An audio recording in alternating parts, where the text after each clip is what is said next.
RCR presenta Integrando Perú. Análisis, entrevistas y propuestas para contribuir al desarrollo del país. Con Jorge Luis Montero y Pedro Gamio. Bienvenidos. Un joven, pero muy calificado profesional, que es director del Banco Central de Reserva del Perú y quien conocíamos de antes por su trabajo en el Instituto Peruano de Economía. Hablamos de Diego Macera. Bienvenido, Diego. Hola Pedro, gracias por la invitación. Encantado. Y también Jorge Luis Montero, bienvenido, nuestro Diego, compañero, Integrando Perú. Compañero de ruta, que hoy también se conecta por medio virtual. Realmente subrayo lo de juventud. ¿Por qué? Porque es un profesional menor que nosotros y que nos hace sentir motivados. ¿Por qué motivo? ¿Por qué razón?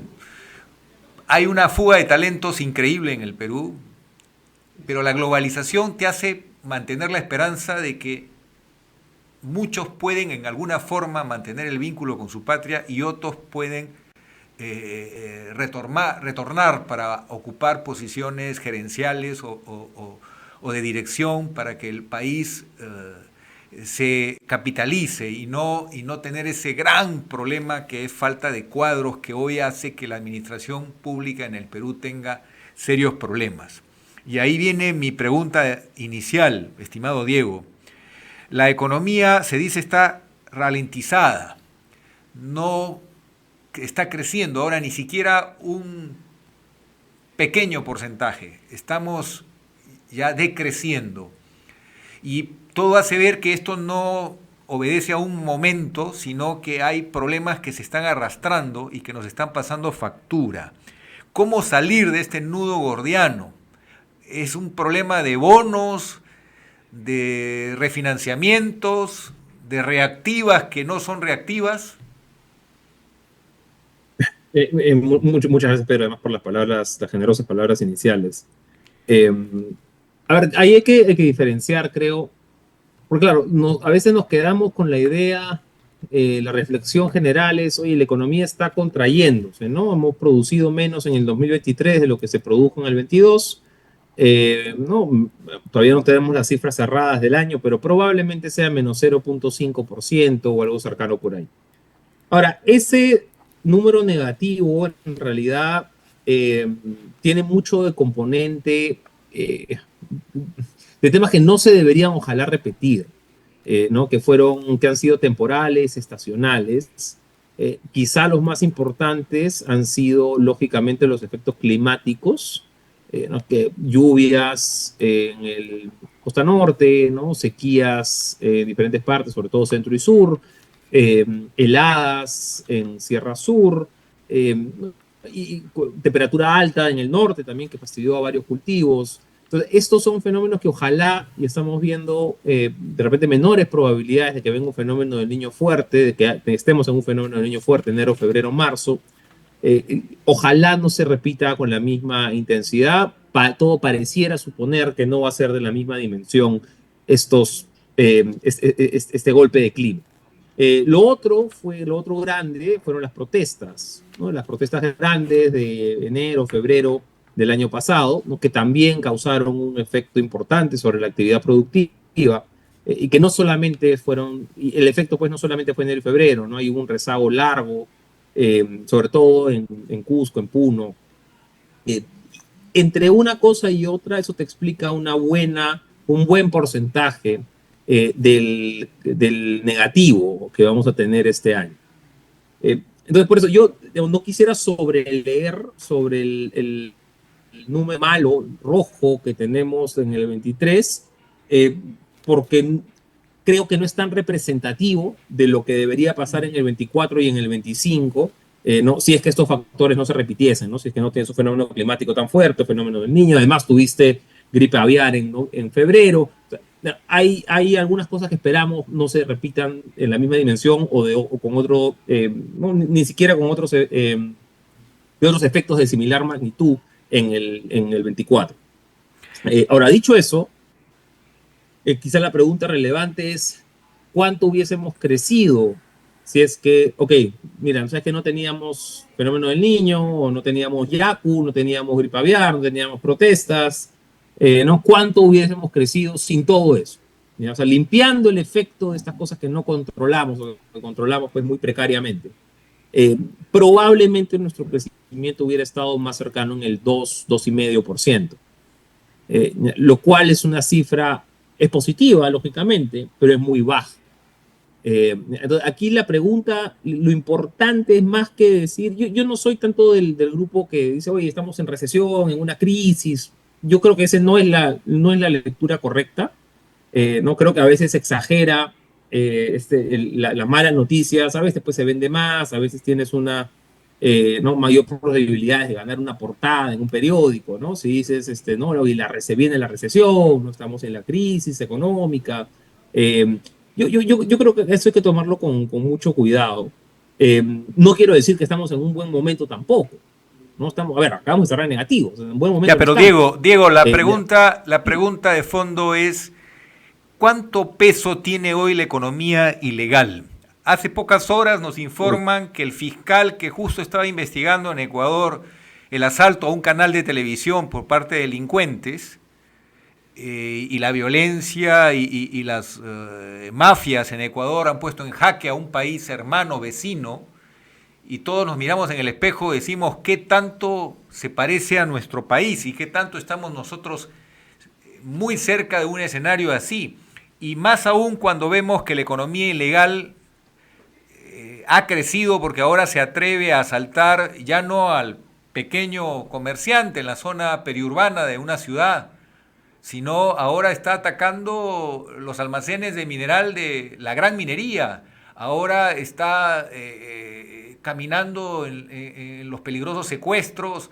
Ahora estamos viendo que se voltean decisiones judiciales y que incluso el Estado se rinde porque tú conoces el reinfo minero, que ha sido muy criticado, pero ahorita hay una propuesta para volver a extender un salvoconducto y hacer del reinfo un mecanismo de tener patente corso para seguir haciendo lo que se está haciendo. Y se dice que en materia forestal también se está haciendo un nuevo reinfo que no se conocía en el área forestal para aceptar y convalidar todo lo ocurrido. Es decir, como el Estado no es capaz de ejercer su autoridad y hacer que la ley sea igual para todos y que se respeten ciertos criterios que hemos honrado en compromisos como el Tratado de Libre Comercio con Estados Unidos o la Unión Europea, no, decimos hoy mejor borrón y cuenta nueva y todo lo que ya viene de atrás lo vamos a convalidar. ¿Eso daña o no la economía? Por supuesto, no creo que ese es uno de los grandes temas. O sea, a ver, si yo tuviera que elegir hoy, quizá el principal riesgo de largo plazo que tenemos, o sea, un riesgo de cola fuerte, grande, es esta penetración de ilegalidad en la economía, que además pues tiene traslapes eventualmente necesarios, eventualmente lógicos con la política, no como, no, y digamos, los casos de Colombia están ahí, el caso de México está ahí. O sea, esto es una preocupación bastante seria pensando en la viabilidad del Perú en los siguientes años. Mientras más corrosión existan en varios sectores, esto es un círculo vicioso. ¿No? Luego más difícil va a ser salir, ¿no? Más se envalentona, ¿no? Se posiciona cada vez más. Empiezas a avanzar un poco y cada vez hay más dinero. Hay un trabajo bastante bueno de Carlos Basombrío, que publicó con la Konrad Adenauer, eh, no sé si fue hace un par de años, puede haber sido, parece que era, creo que con Dante Vera y con Ricardo Valdés, donde hacía una cuantificación de estas actividades ilegales y dónde estaban sus impactos centrales.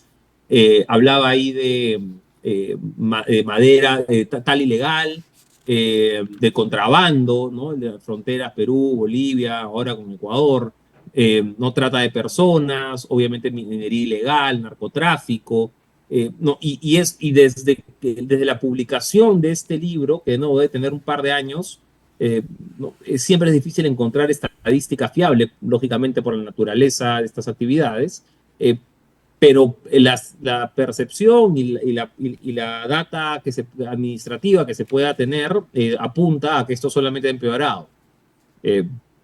Entonces, y en la medida en que estas economías de nuevo avancen, retrocede la posibilidad de generar riqueza compartida, equidad y seguridad para la mayoría de familias en el Perú. ¿No? Quienes se benefician son más bien los que están del otro lado. Es cierto que el la ley. 20% del oro ha llegado a ser de origen ilegal, del oro que el Perú está produciendo. No estoy seguro, te mentiría si te Pero mentiría la existen cifra. Ahora, investigaciones al respecto. encontrar. Es más de 10 y cerca de 20. Sí, si no recuerdo mal, es el capítulo 4 del libro que te menciono. Creo que es la mejor, las mejores cuantificaciones que he encontrado. No recuerdo ahorita cuál era Porque la cifra que encontraba. Bolivia está exportando oro que no produce. Es una cosa increíble. Sí, no, de hecho, ahí, o sea, parte del análisis de cuánto oro se produce ilegal en el Perú es la diferencia de la producción boliviana, de la exportación versus la producción boliviana. Entonces, lo que se infiere ahí es, oye, Bolivia ha exportado 100, ¿no? Pero yo puedo ver que solamente tiene capacidad para producir, voy a inventarme, 60. Entonces, si tiene capacidad para producir 60, pero ha exportado 100, ¿no? ¿De dónde salen esos 40 extra? Probablemente pues de Perú. ¿No? Y lo mismo, algo similar sucede con Ecuador. ¿No? Entonces, a ver, el número que ponían ahí, los autores que te decía, me parece que estaban en las 24.000 kilos de oro en producción. Era lo que ponían Basombrío y coautores. No, esto ya tiene algunos años, entonces presumiblemente el problema se ha agravado. Diego, a ver, a pesar de todo lo que estamos hablando en este momento contigo, con Pedro, y de todas las cosas malas que nos suceden, inconvenientes, etcétera, la economía peruana eh, parece ser resiliente. ¿Mm? Parece ser resiliente a las crisis, a este día a día caótico en el que vivimos en parte. Algunas personas dicen, es el manejo del BCR independiente con sus técnicos y con sus directores que conocen mucho, saben mucho, son conservadores hasta cierto punto y hace ya muchos años con el señor Velarde y bueno, esto lo llevan adelante y se habla mucho de las fortalezas macroeconómicas del Perú. ¿Le puedes explicar un poquito a los amigos que nos siguen en Integrando Perú a qué nos referimos cuando decimos las fortalezas macroeconómicas del Perú? ¿Nos referimos al déficit fiscal? ¿Nos referimos a las reservas internacionales? ¿Nos referimos a qué? Explícanos un poquito, todo, por favor. Que eso está a la base de muchas cosas.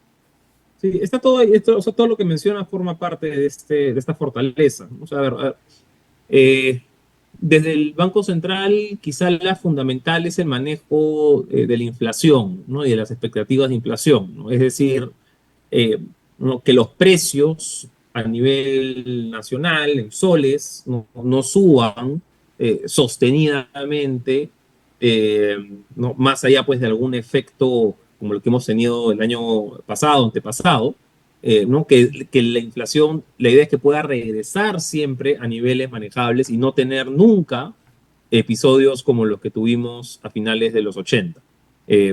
¿No? Ese es quizá el componente central y ahí las personas que un poco mayores recordarán el daño que la hiperinflación hace sobre la capacidad de las familias para comprar alimentos, para comprar lo que sea que necesiten, y sobre los ahorros. Entonces, ese es quizá el componente central cuando se habla de manejo desde el Banco Central. Ahora, yo no soy, yo soy directorio, soy parte del directorio del banco, pero yo no hablo en nombre del banco. Sí, quería dejar esa salvedad. Sí, eso lo tenemos claro, son opiniones a título personal, pero valiosas. Yo quisiera preguntarte sobre el tema de las pymes. Hubo un reactiva que sorprendió a todos porque no sé hace cuántos años en el Perú no teníamos tasas de interés al nivel de Europa o de Norteamérica. Se logró que la mayor parte de recursos cumplan su cometido, salvando de la muerte a muchas pequeñas y medianas empresas. Hablo de Reactiva, Reactiva 1, Reactiva 2. ¿Qué ha pasado con todos los programas ulteriores de salvamento o de ayuda? Porque ha habido varios motivos de crisis después de la pandemia. ¿Por qué no somos capaces en el Perú, con la ayuda del banco y mediante ingeniosos sistemas, de darle a la pequeña empresa tasas mucho más asequibles, mucho más de acuerdo con lo que ocurre en el mercado internacional? ¿Por qué existe esa dificultad que hace más difícil en tiempos duros que la pequeña empresa sobreviva? Y creo que ahí hay un problema central en la reactivación económica. La mayor parte, tú tienes la estadística permanentemente a tu alcance, la mayor parte de pequeñas empresas mueren en el intento. ¿Es utópico hablar de tasas como fue Reactiva 1? La pregunta es ahí, en caso de que la empresa no pague, ¿quién lo paga? ¿No? En el caso de la Reactiva, el honramiento era con garantía soberana, ¿no? O sea, es decir, en caso de la pequeña empresa no pague, quien paga somos nosotros, ¿no? Los contribuyentes. Y ese es un esquema que de repente no es el mejor, ¿ya? Entonces, se puede pensar en un esquema como eso en situaciones de emergencia, como la que tuvimos durante el COVID, una situación pues inédita, no habíamos tenido nunca un choque de oferta y de demanda de esas dimensiones, paralelo, inmediato, súbito, ¿no? De ese nivel de profundidad. Entonces, en ese contexto especial, ¿no? Se diseñan, así como también hay bonos especiales que salieron desde el Tesoro Público, ¿no? Se diseña este programa que tiene garantía soberana, ¿no?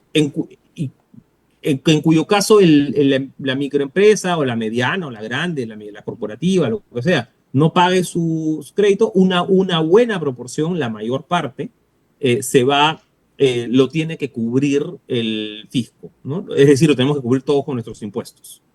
Ahora, esa no es la mejor manera de estructurar un sistema. Pero ¿cuál ha sido saludable. el balance Reactiva? ¿Se pagó la mayor parte o la mayor parte? Ha habido un buen nivel de honramiento durante los últimos años, de hecho un poco mejor incluso de lo que se había esperado.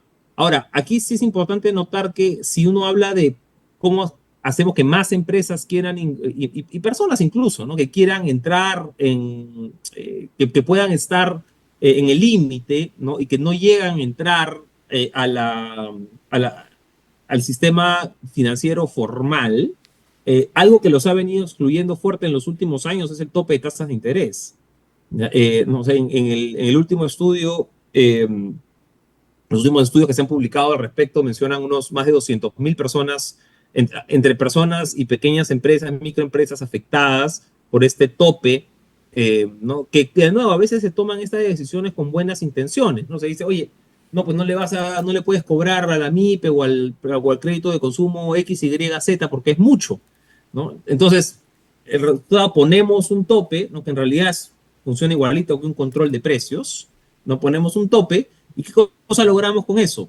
Quizá los que están muy en el margen pueden verse beneficiados un poquito, pero el costo es que botas del sistema formal de acceso a crédito a la gran mayoría de personas, las más vulnerables, las que tienen el negocio más riesgoso, esas ya no van a poder acceder. ¿Y a qué cosa accede? Pues al gota a gota, ¿no? A los créditos informales que terminan siendo mucho más caros y peligrosos. Diego, un economista internacional que ganó el premio Nobel sostenía que no era buena señal para un país que las empresas que más ganaban, las que mayores utilidades tenían, eran del sector financiero. El argumento de él es que esa no es buena señal para un país. ¿Tú qué piensas de esa opinión? No sé si son las empresas que más ganan las del sector financiero, ¿eh? Porque mira, si fuese un sector fácil, no tendrías pues estas cajas ni financieras ni cooperativas en problemas. ¿No? Si fuera un sector fácil donde tienes utilidades no regaladas, y el sector está abierto además a la competencia, pues me hubiera enterado antes y ponía mi propia caja y cooperativa yo también y me hago un montón de plata fácil. ¿No? O sea, es un sector abierto. Entonces, si tú tienes utilidades extraordinarias, ¿no? Probable, es difícil de mantenerlas, las puedes tener por algún momento, sí, como en cualquier sector, ¿no? Pero en una economía abierta, y además no solamente inversionistas locales, ¿no? Estás abierto también a competencia internacional, tienes bancos de Chile o chilenos que han venido en los últimos años. Entonces, yo no sé la verdad si es algo que se justifica, si es un argumento que se justifica. Sí Diego, creo que es mejor, sí creo que es mejor tener un énfasis en siempre promover más competencia. ¿Ya? Eso sí es importantísimo. ¿Ya? ¿Cómo hacemos eso? ¿Cómo promovemos más competencia? Mira, una parte es tomarnos en serio educación financiera, ¿no? Creo que eso es algo que no hemos hecho en muchísimo tiempo. Creo que es algo que se ha avanzado un poco en currículas de colegio en algunas regiones. Eso es algo que se tiene que empujar muchísimo. De hecho, cuando nos comparamos con la cultura financiera que tienen países de la región, no salimos bien parados. Al momento de leer qué cosa significa pues un crédito de 10%, ¿no? Si mi tasa va a ser 5, si mi tasa va a ser 10, qué cosa significa si tomo un crédito de 10 de 1.000 soles. Ahí tenemos que avanzar mucho, porque si no, no podemos comparar tampoco. Entonces, digamos, el sistema de competencia no funciona si no tenemos o funciona mucho menos si no tenemos consumidores capacitados. Y el otro punto es que tenemos que ser, creo que, más rápidos en promover competencia con nuevas herramientas tecnológicas. ¿No? El sector financiero es uno de los que más disrupción está teniendo en el mundo, ¿no? Con opciones que son baratas, que son rápidas y sobre todo que hay que asegurar que sean seguras. Y esas son, ¿no? Alternativas de Open Banking, alternativas que hay que empezar a revisar cómo pueden mejorar la oferta, ¿no? Y eventualmente bajar los costos. Creo que la historia va más por ahí. Diego, a ver, vamos a tocar un tema que puede ser un poquito, creo, un poquito sorprendente. Quiero hacer el ejercicio, queremos hacer el ejercicio contigo de imaginarnos un Perú no con 80% de informalidad, sino con 40% de informalidad. Y un poquito pensar cuál es la gran diferencia en un Perú con 80% de informalidad de un Perú con 40% de informalidad. ¿Por qué decimos eso? Porque, a ver, me corriges si me equivoco, porque tú estás en esto todos los días, pero desde el punto de vista macroeconómico, un informal que gana dinero haciendo sus actividades económicas, sí tiene a la gente maltratada, de repente fuera de los seguros, una fila ahí tendría mucho que decir, no paga los impuestos, etcétera, etcétera, pero el grueso, el dinero que mueve, lo está moviendo en la economía, en esta economía. Y la plata que tiene y que ganó el rey del oro, el rey de la papa, la invierte en edificios en Miraflores, en casas en Huancayo, en más edificios en Bambamarca, en combis, en empresas de transporte, etcétera, etcétera, etcétera. O sea, gran parte del dinero de la economía informal está dando vueltas por el país, está haciendo negocios por el país, está comprando cemento, comprando ladrillo, comprando fierro, contratando a gente de cualquier manera, pero la contrata, paga sueldo, etcétera, etcétera, etcétera. ¿Cuál es la gran diferencia para Perú? Para Perú, que es un bicho Sí, raro y especial. ¿Cuál es la gran sí, mira, diferencia entre esta economía informal, un Perú con su 80% de economía informal y un Perú con menos economía informal? ¿Cuál sería la diferencia real? sí, hay varias cosas en lo que menciona Jorge. A ver, primero hay que separar lo que es economía informal de lo que es trabajo informal. Ya, la cifra que normalmente la gente maneja es que hay 75%, más o menos, dependiendo del año, 72, 75, de trabajo informal. ¿Ya? Yo sugiero que esa cifra probablemente está por encima del número real. ¿Ya? Yo creo que la cifra oficial hoy, que es en base al ENAO, cerca de 72, 73%. Yo creo que en realidad si uno toma la data de planilla, más otra data administrativa que tiene la SUNAT, ¿no? Lo cruza también con los registros de salud, deberíamos estar en una informalidad laboral más cercana al 60%. ¿Ya? Esa es una nota importante, porque normalmente todo el mundo conoce pues, el número 75, 80%. Creo que hecha bien la contabilidad, estamos más cerca del 60%. Ahora, eso no es motivo de alegrarse tampoco, no tienes a más de la mitad todavía por formalizar. El otro punto que quiero hacer ahí sobre los números que mencionabas es, y justo yendo a esa separación, que una cosa es el trabajo y otra cosa es producto. En realidad el producto formal es 80%, formal.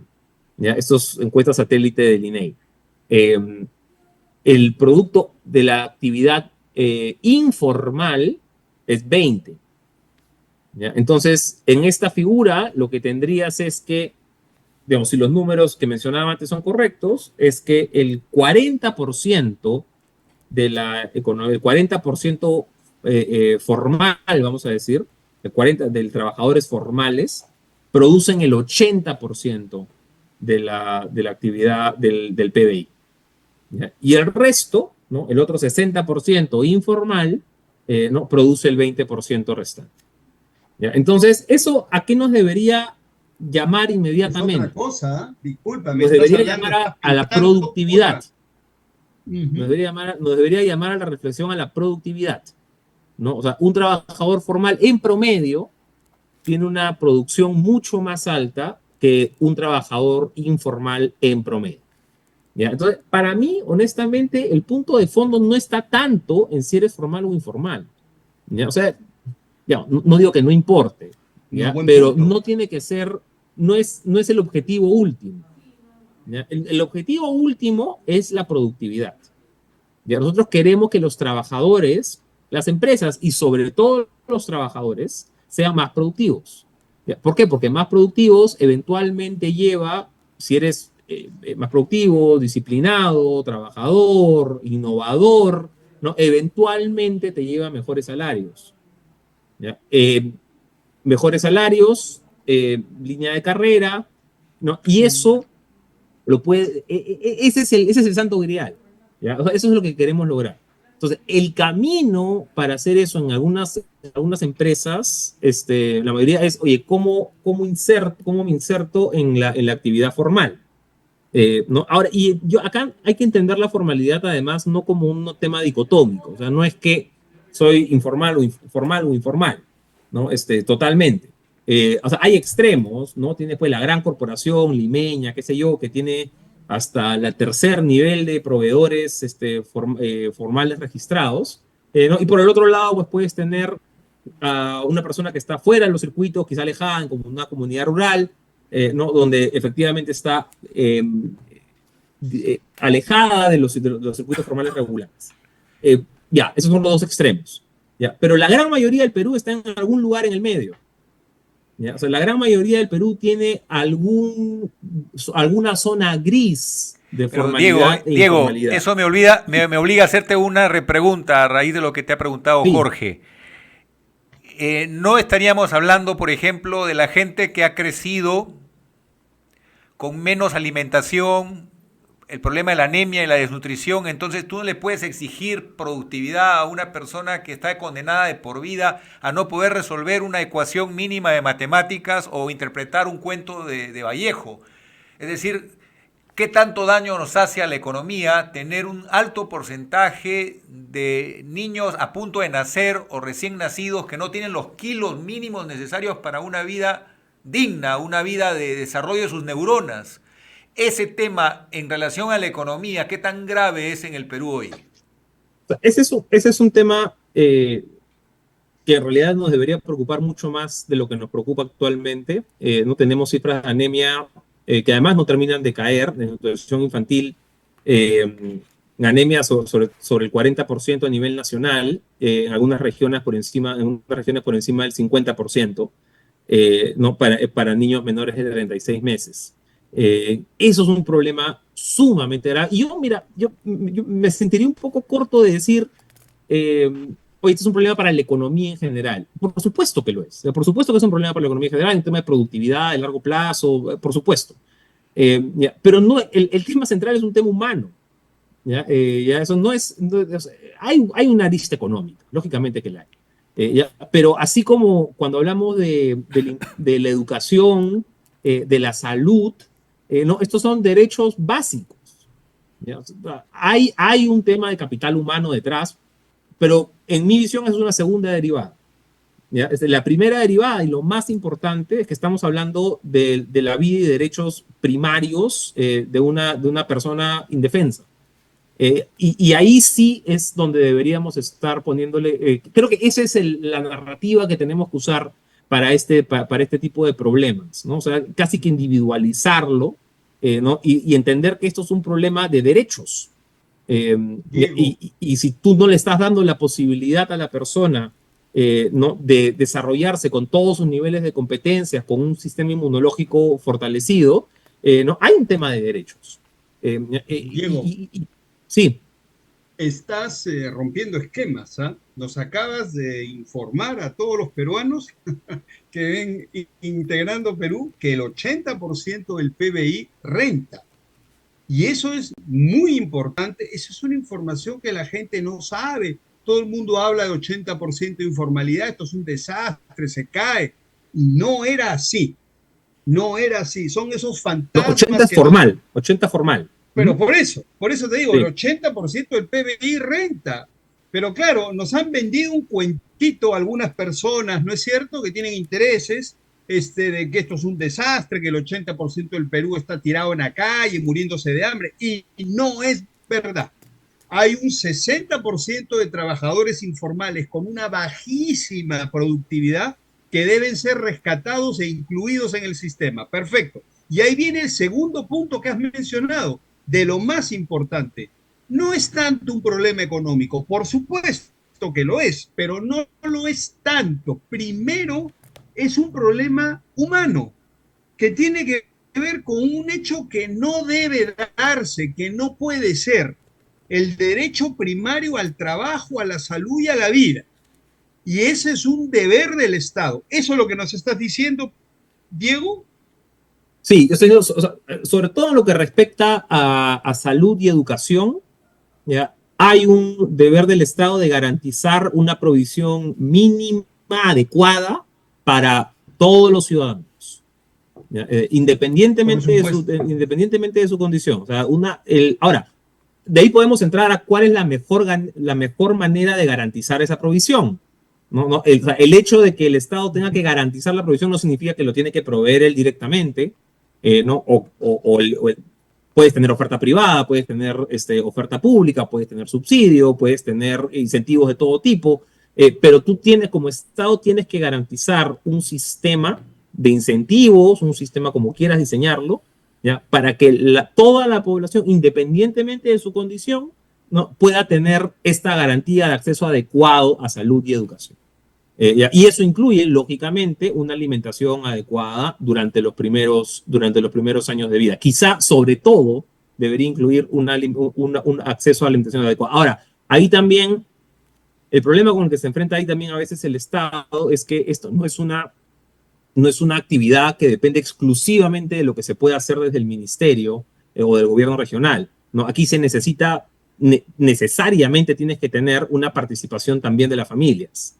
¿Ya? Y en esta interacción, ¿no? Este acercamiento, ¿no? con las familias, que tiene que ser pues, culturalmente apropiado, ¿no? que tiene que estar o sea, dentro de los mejores parámetros de comunicación, ¿no? A veces el Estado pues, se queda un poco corto ahí y no, mira, te diría, ni siquiera es un tema tanto de presupuesto. ¿Ya? El combate a la anemia es relativamente barato si estamos hablando exclusivamente de los componentes de hierro que se necesitan. Eh, el problema de fondo está mucho más en la estrategia, ¿no? que tenemos que usar en la metodología que se tienen que usar, en los actores que tienen que estar involucrados. ¿No? Claro, pues en el Estado, pero el Estado pues es el ministerio, es la municipalidad, es el gobierno regional, ¿no? Puedes tener también espacios más sociales, ¿no? Puedes tener participación de iglesia, puedes tener participación de clubes, puedes tener participación de Así es. colegios, ¿no? Es una estrategia que no es tan fácil, pues, como que tiro a la tubería, ¿no? Es una estrategia donde se requiere mucho más manejo, y mucho más sofisticado en ese sentido, socialmente hablando, y en eso se ha perdido, y en eso el Estado, pues, no ha, en general, el Estado, por no decir solamente el ministerio tal o cual, no ha encontrado un nivel de articulación suficientemente bueno, ¿no? Porque esto depende, insisto, de varios actores dentro del Estado y también de varios actores fuera de él. Diego, me parece extraordinario lo que estamos, el lienzo que estás pintándonos, estás mostrándonos el Perú de hoy. Y ahí viene una pregunta que me parece muy importante. A esto se le añade el centralismo, es decir, la mayor parte del transporte, la mayor parte de la economía, la mayor parte de los servicios están concentrados ni siquiera en el departamento de Lima, sino en Lima metropolitana. Y eso genera una cadena de distorsiones. El Estado no puede cambiar esto mediante un decreto que diga descentralizamos haciendo caciques que repliquen este centralismo en el Cusco, en Junín o en Ancash. La solución tiene que ser económica. Hay que crear valor ahí donde están los recursos y que no todo el mundo quiera venir a Lima o a las ciudades de la costa, porque la mayor parte del Perú ahora está migrando hacia la ciudad y principalmente el área costeña. Es insostenible mantener un país diseñado de esa forma. Desde el punto de vista sano de la economía, es negativo hacer, por ejemplo, que el gas natural cueste lo mismo en Arequipa, en Trujillo, que en Lima. Es negativo decirle al emprendedor de todo tamaño, decirle es razonable que Arequipa pague lo mismo que Lima porque todos los pobladores que tienen recibo de luz y están en el sistema interconectado ayudaron a financiar la infraestructura que ahora beneficia a Lima. Por lo tanto, Lima les devuelve ese apoyo a la infraestructura que ha ayudado a la economía con menores costos de la energía y vamos a darle a Arequipa y a Trujillo precios que se acerquen a una generación de oportunidades para que haya industria, para que haya más comercio y mejor calidad de vida en las regiones fuera de la capital. Y lo mismo ocurre con las energías renovables. Tienen el beneficio de estar descentralizadas, pero el Estado tiene un poder de facilitar esto sin llegar al subsidio negativo, sin llegar al subsidio pernicioso, sino creando condiciones para acabar con este nudo gordiano de que todo el mundo está atraído por un árbol artificial, que es Lima con sus luces. Pero Lima ya está colapsando. ¿Cómo vemos esto a los ojos de la economía? ¿Qué importante es esto para la economía, estimado Diego? Hay varios temas, pero agarrar algunos. La descentralización yo creo que es uno de los grandes temas que tenemos pendientes por seguir mejorando. No creo que una de las principales cosas que hicimos mal en los últimos 20 años fue el sistema de descentralización como lo tenemos hoy día, ¿no? Esto ya tiene un poco más de 20 años. Yo creo que bajo cualquier métrica razonable esto no ha funcionado bien, ¿ya? Quizás deberíamos empezar por tratar de limitar el número de circunscripciones que tenemos, ¿no? O sea, yo no conozco otro país en el que tengas el territorio partido entre 2.000 alcaldes. Probablemente nunca fue ni es una buena idea. Perdón, no sé si se fue la señal. No, te escuchamos perfectamente. Perfectamente. ¿Hola? Te escuchamos muy bien, Te adelante. escuchamos Perdón, perfectamente. se fue un toque la señal. Ya, les decía que yo no sé cuántos países pues tienen esta distribución en la cual partimos el territorio en 2.000 alcaldes, ¿no? Entre 1.850 y pico, 1.860 distritales y unos 180 provinciales. ¿No? Y además ni siquiera pues de 2 o 3 o 4 partidos políticos, ¿no? Sino de movimientos absolutamente dispersos. Ese tema, en verdad, sí, es uno de los grandes asuntos de comodidad de gestión de territorio que tenemos pendientes. Eh, Respecto de los costos en energía, yo no soy experto en esto. Mi intuición, ¿no?, es que el precio de la energía que se paga tiene que corresponder bastante a los costos en los cuales han incurrido para generarlo. ¿No? Entonces, ahí efectivamente puedes tener algunas diferencias entre regiones. Yo no sé si sería la mejor idea, la verdad, estandarizarlo. Sí creo que tenemos que ser mucho más enfáticos en ver dónde están las brechas de competitividad fuera de Lima. Desde el IPE ya vamos en la edición número 11, una cada año, del INCORE, ¿no?, nuestro índice de competitividad regional, ¿no? Y ahí medimos 40 variables objetivas, ¿no?, agrupadas en 6 pilares, ¿no?, educación, infraestructura, salud, etcétera. Y comparamos, oye, ¿cómo va pues Tacna con Lambayeque, contra Loreto, contra Apurímac, ¿no?, en términos de carreteras, de doctores por número de habitantes, ¿no?, de PBI, de mercado laboral, ¿no? Hay 40 variables que tratamos de medir para identificar dónde están estos cuellos de botella, dónde están estas brechas que son distintas para cada región, ¿no? Y de hecho, si se pudiera hacer un zoom todavía mejor, lo que valdría la pena es dentro de cada región identificar dónde están las brechas a nivel de cada provincia. No es lo mismo pues hablar ¿no?, de la zona de Puno, lago Titicaca, que hablar de Sandia Carabaya, ¿no? Mucho menos en regiones como, ¿no?, Loreto, ¿no?, donde puedes tener diferencias muy grandes entre diferentes sectores, o Piura, ¿no? Piura, donde tienes diferencias muy grandes, si estás hablando, ¿no?, de la parte más de la costa, de la parte más de la sierra. Entonces, a veces incluso estos promedios regionales engañan.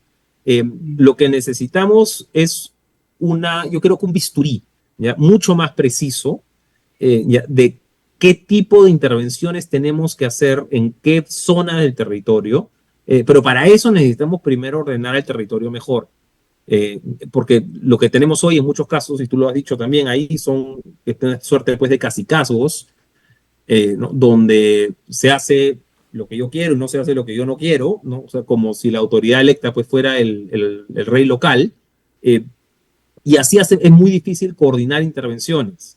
Yo no digo que el gobierno central tenga que hacerlo a veces. El gobierno central tiene sus propios problemas, tiene problemas de legitimidad además en diferentes zonas, pero sí lo que tenemos que tratar es que los servicios públicos lleguen de la mejor manera para la ciudadanía y los habitantes que lo necesitan. Pero Entonces, ahí viene la si pregunta, esto lo puede, pero perdóname que te subraye, Diego, ¿es saludable que Arequipa pague 80% más caro el gas para una industria, cualquiera sea esta, para la minería, que lo que paga Lima o Ica? ¿80% más caro?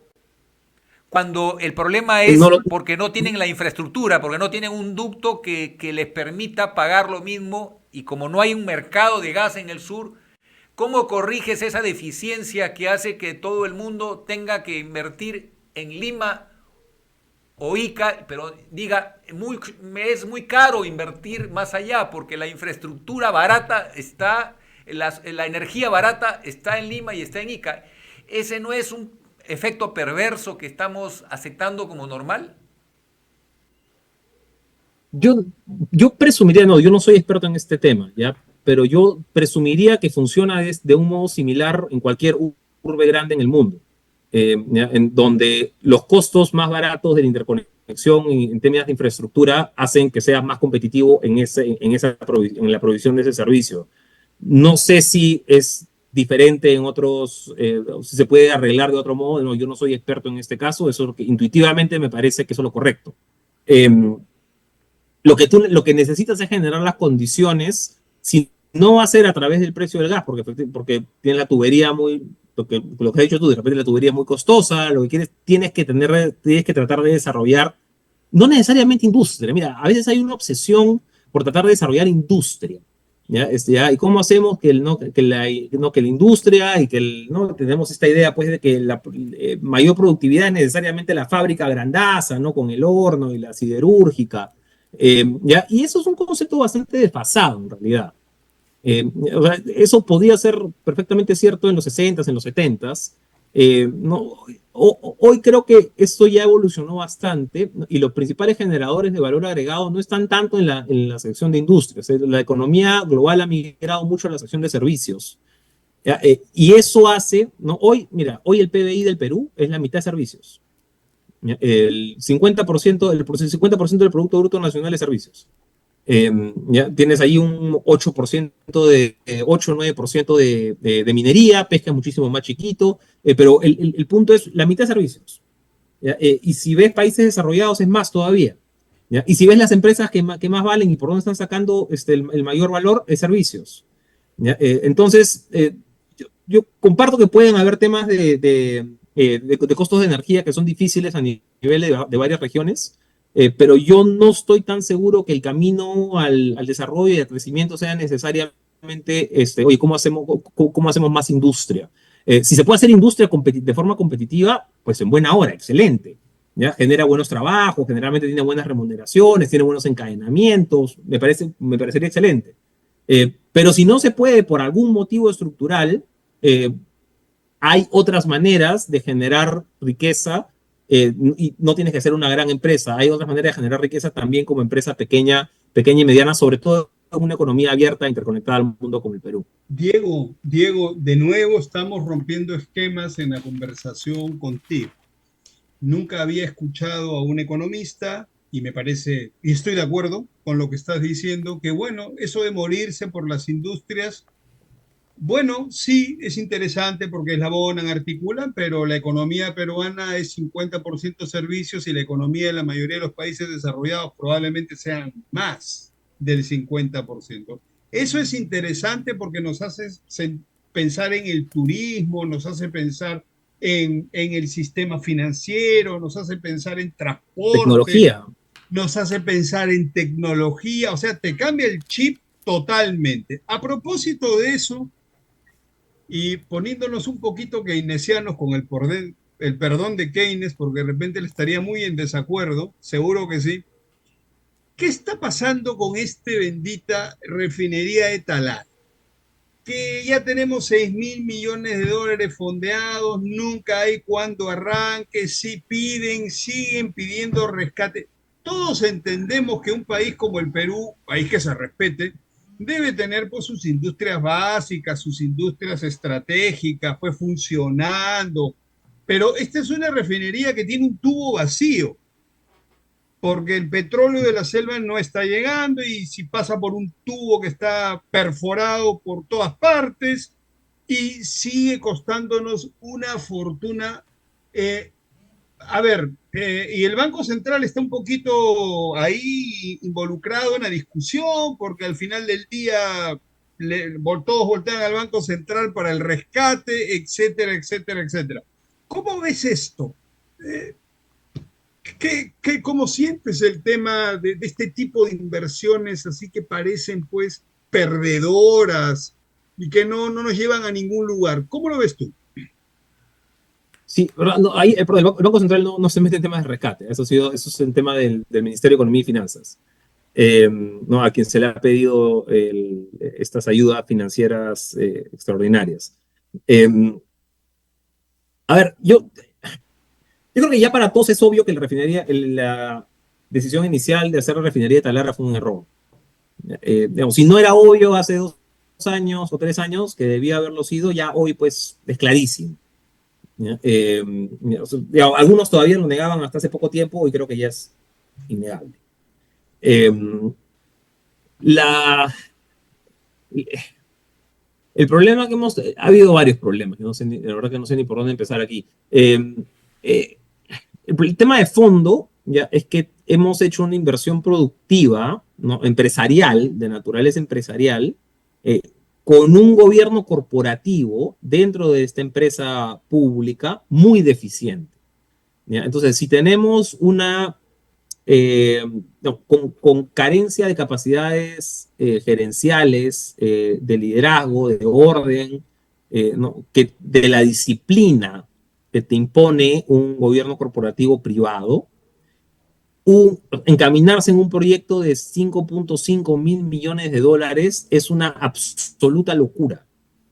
¿Ya? Y es lo que tenemos hoy día, ¿no? Entonces, mira, hasta hace un año o dos, nuestra refinería, pues ya viene, la historia viene desde hace más o menos 10 años, ¿no? No, pero hasta hace un año o dos, los defensores de la refinería lo que decían es, mira, no todo esto que tú dices, de que le cuesta al Estado, ¿no? De que le cuesta al sector, pues todo eso es mentira. No, porque acá no se le está tocando un sol al dinero de los contribuyentes, porque esto es una inversión que está haciendo Petroperú con su capital y levantando plata de afuera, de inversionistas, de los que, ¿no? De los compradores de los bonos, ¿no? Y eso se está invirtiendo en refinería y eso luego se va a pagar, ¿no? Vamos a ir pagando esa deuda con la generación, con los ingresos que vaya generando la refinación de petróleo. Ya, esa era la historia que se manejaba hasta hace 2 años. Eh, ya, ahora eso es mentira. Siempre fue mentira. ¿Ya? O sea, eso nunca cuadró. ¿Ya? Pero ya del año pasado, cuando Petroperú dice, oye, ¿sabes qué? No me da. ¿Ya? No tengo plata para pagarle a mis proveedores. No puedo seguir trayendo petróleo. No puedo seguir avanzando en esta construcción porque no tengo los recursos. Entonces, ¿qué cosa hace? ¿No? Voltea donde el Ministerio de Economía y Finanzas, ¿no? Y le dice, oye, Ministerio de Economía y Finanzas, necesito que ahora sí, todo eso que dije que no debo usar la plata de los contribuyentes, ya eso ya no es verdad. ¿Ya?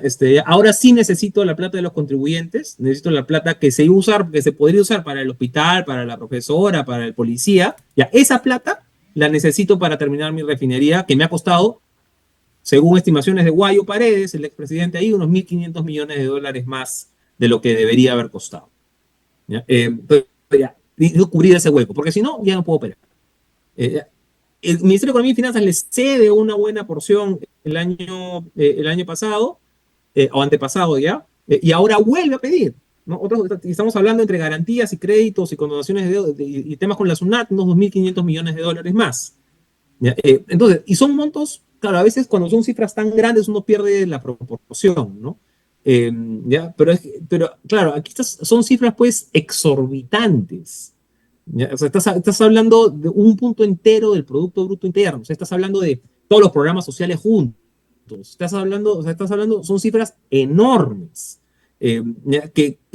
Claro, pues no estás hablando pues de 50 millones de dólares, no estás hablando de 10 millones de dólares, que sigue siendo un montón de plata, ¿ya? Pero estás hablando de 2.500 millones de dólares. ¿Ya? Entonces, y eso tiene consecuencias a nivel de déficit fiscal, ¿no? Tiene consecuencias a nivel de calificación crediticia, ¿no? Y de imagen del país, ¿no? Y de lo que no se llega a hacer y de la plata que nos llega a faltar porque esto se está yendo o Petroperú lo está pidiendo. Ahora, la pregunta para la cual no tengo una buena respuesta es, ok, ¿cómo lo arreglamos? ¿Ya? No, porque nos hemos metido en un lío bien difícil. Yo no creo que la solución sea capitalizando más a Petroperú y dándole más plata. Pero es complicado también pensar ahorita que Petroperú está en condiciones pues, de vender, aunque sea una parte de su accionariado. Petroperú no es una empresa que esté en las condiciones de vender un porcentaje de su accionariado. No tiene las condiciones financieras para eso. Entonces, la manera probablemente es, mira, ya estamos con la refinería encima, ya está operando, fue un error hacerla, ¿ya? Pero ahora que ya está operando, mira, ¿sabes qué? Lo mejor es que le vaya lo mejor posible, ¿no? Mientras mejor le vaya, menos recursos nos van a pedir a los peruanos de lo que hemos pagado, que le vaya lo mejor que le pueda ir, que saneemos un poco las cuentas financieras, ojalá se pueda, que tengamos ya desde ayer un mejor gobierno corporativo, ¿ya? Y con eso, de repente, en unos años, podemos aspirar a tener un porcentaje de Petroperú en manos privadas, y no tanto por el capital que puede inyectar, ¿no? Que ojalá sea significativo, pero no tanto por eso, sino por la gestión que te debería imprimir, la disciplina que te debería imprimir si ya tienes a alguien que está velando por su propio dinero, ¿ya? Que es diferente de lo que hemos tenido en los últimos años. Diego, la última pregunta, solo decir que lo que dice sobre Petroperú es absolutamente claro, pero llama la atención que se repartan utilidades entre los trabajadores estando la empresa como está. Eso es algo que es, como dicen, tras cuernos palos. Pero yo quería hacerte la última pregunta. Sí, hay Yo quería hacerte la última pregunta con la posibilidad de que nos digas algo más de lo último que he dicho. Las externalidades negativas, el hecho de que en Lima 3 distritos, Ate, Vitarte, Santa Anita y San Juan del Lurigancho, tienen 3 veces más particulado, contaminación del aire, de lo que es tolerable para las personas. Esto es un costo para la economía. Tener a gente que va a vivir menos, tener a gente que se está enfermando más allá de los que son los promedios aceptables, razonables, y que haya total indiferencia frente a esas situaciones que llevan también a un transporte caótico, a una pérdida de calidad de vida que afecta también la productividad y la salud de la economía. Pero ¿cuál es tu opinión sobre esa externalidad negativa? Yo creo que es importantísimo, no solamente, y ahí regreso un poco a lo que conversábamos de la anemia, ¿no? No lo vería tanto como un tema de hoy el costo económico que por supuesto que hay, ¿no? En tema de competitividad, ¿no? Años de vida, ¿no? Pero es un tema humano, al final de cuentas. O sea, lo más importante es que es un tema humano, estás hablando de salud de las personas, acá estás hablando de derechos, ¿no? Mucho más allá del impacto económico que puedas tener. Entonces, y cuando hablamos de prioridades respecto de manejo ambiental, yo creo que esa es una de las que tiene que estar, no, yo no soy experto en esto, ¿no? Pero hago intuición, no, esa es una de las que tiene que estar en el tope de la lista por el nivel de afectación que tiene sobre ciudadanía. Probablemente la otra que tiene que estar en el tope de la lista es el combate a la minería ilegal, tal ilegal, ¿no? Y no, todos los problemas que tenemos hoy día en zona de selva. Manejo de residuos sólidos, ¿no? Que también es otro tema muy grande que tenemos muy abandonado en muchas zonas del Perú. Diego, muchísimas gracias por esta entrevista que no es típica porque normalmente son muy breves. Nosotros te hemos querido sacar el jugo por el bien de los que te van a ver y eso lo agradecemos de corazón y por favor no te rindas porque te necesitamos en el frente de batalla por muchos años. Muchas gracias. Te agradezco la confianza, Pedro, y también el tiempo. Muchísimas gracias, Jorge, también por la invitación y la oportunidad de conversar con ustedes. Muchas gracias, Diego. Buena suerte en la gestión del BCR, que es el buque insignia de la economía peruana. Buena suerte y que muchas gracias. Chao, chao. Hemos presentado Integrando Perú. Retornamos en nuestra próxima edición con más entrevistas y el análisis para contribuir al desarrollo de nuestro país.